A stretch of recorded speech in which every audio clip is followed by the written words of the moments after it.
Hello there, I'm Jack Dougal. I'm an IB Business Management and Humanities teacher, and we're talking about the big one, the one that's upsetting schools, universities, colleges, AI-resistant assessment. We're hearing it all the time. ChatGPT is ruining my assessment. What do we do? Well, I'm sure your staff room is something like mine, and I'm hearing two major complaints. The first one is that ChatGPT is being used by some students and they're producing absolute nonsense. They're not using it properly and they're handing in rubbish, which is wasting your time. The second, more difficult complaint is that some children are handing in pretty good work that doesn't seem to have taken them any time at all. You know, because you know the children, that the work they're producing is above their usual level. And it seems pretty unfair. What do we do about those things? Well, the first thing I want to address in those two situations is, well, there's a little bit of a contradiction there if you think about it. If we take that first example, some children are producing nonsense, and they are. The second one is sort of disparaging of having used AI as if there's no skill involved. Well, there we go. There is a skill. It's a skill that needs to be taught as well. But the skill isn't really GPT use, and it isn't a technical skill. It isn't a computer skill. The skill is effective communication, the one that you've always been teaching. So if we get some children who can't effectively communicate and throw your question in and don't read the output, then it's going to produce rubbish. But if we get some children who are already pretty skilled at communication, they've learned that at school, well, they can produce some pretty good work very quickly indeed. And that is a problem for us. So in this video, we're going to go through 4 methods to try and solve that problem. 4 different methods to make your assessments AI resistant. Let's dive in.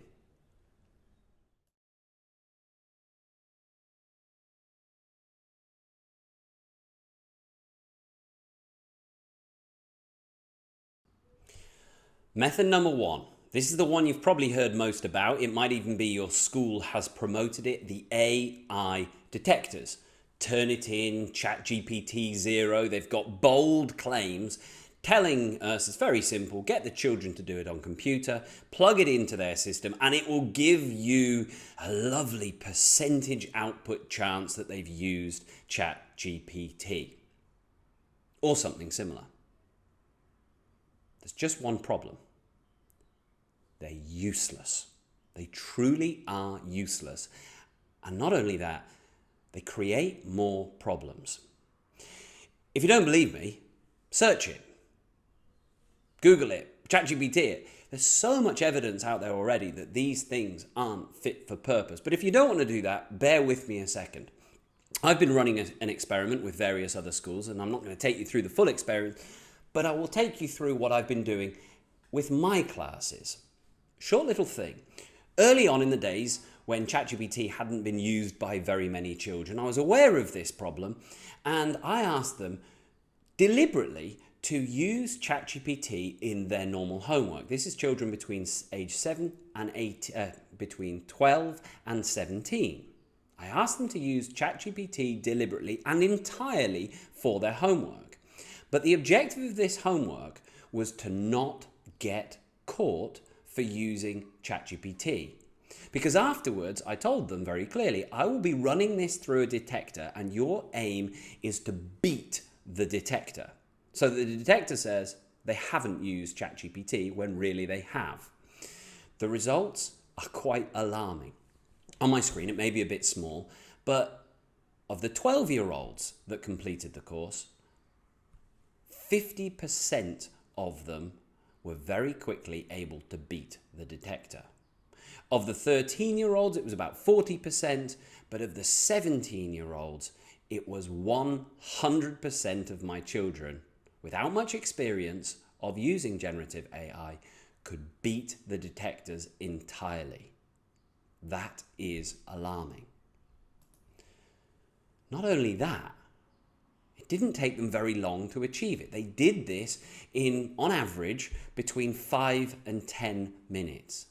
They're ridiculously easy to beat. If you go on social media, you'll see a million different ways being declared of how to beat these detectors. They are not fit for purpose. Worse than that, though, not very often, but they do clearly throw out false positives. They falsely say someone has used generative AI when they haven't used it. Try it with your own work. You might be surprised. That creates an awful situation for educators. That means essentially that we can accuse children. But when they ask, well, where's your proof? When you actually want to react and do something about that cheating, you can't. Universities can't do it. You can't throw people off courses because of the strength of the detector, because they are not reliable. So that breaks relationships and creates an awful situation. They are to be avoided at all costs, I'm afraid. So that's not much of a solution. To the same extent, we're hearing other situations that some teachers are being creative and coming up with. They're using things, I'm not going to go into them, but get the children to write in Google documents and then you can see the editing version history and things like that. All nice ideas, but they are not really foolproof. There are many ways round that children can quickly, if they set their mind to it, can escape from and beat. Not good. Other people are using hidden scripts within, a bit complicated, but you can write in a miniature font into your instructions so that when they copy that question in, it will disrupt the output.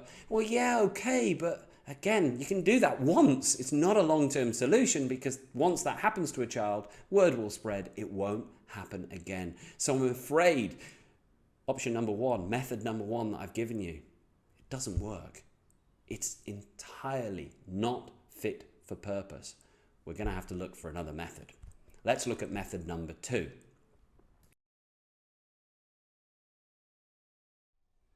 Method number 2. You might not like it. It's not to everyone's taste, but I'm going to say normalize it. This is something that I use in my classrooms. I'm sure there's negatives of it and it's not foolproof and it's more about how you deliver it, but I normalize it.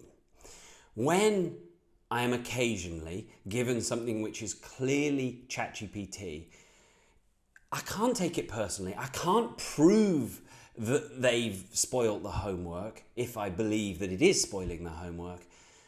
Therefore, I need to just normalize it and play a little bit more of a light-hearted game, just gently discourage. Therefore, for my students, something I've done is I create AI bingo. I get each of the members of my classes, they each have this little bingo sheet where they put these words in different places. And in a light-hearted, hopefully not mean-spirited way, but we generally try and enjoy it a little bit and say, okay, let's read this aloud. Let's play bingo with this homework. Because there's certain words, if you use generative AI fairly badly, if you use it well, you won't notice these things. But if you're using it in a low-level way that you just plug in a question, it gives an answer, certain words are going to appear over and over again. As you can see on my screen, leverage, pivotal, supercharge, evolve, it likes those words. So I play that one. It's not going to catch everyone, but my aim is not. I don't do much other than gently try and discourage, make it a little bit uncomfortable for children who aren't giving it enough thought. I found that to be fairly effective. But as it's not there to punish, it's not there to write home to parents. You can't do it off the strength of this alone. But it's normalizing and saying, I know what's happened here. You haven't caught me out. There we go. Method number 2, not to everyone's taste and has to be done quite sensitively, but normalize it. Don't be too shocked. Don't be surprised that they've used generative AI or LLMs. That's it for part number 1 of this video. Go to part number 2 to see the remaining 2 methods.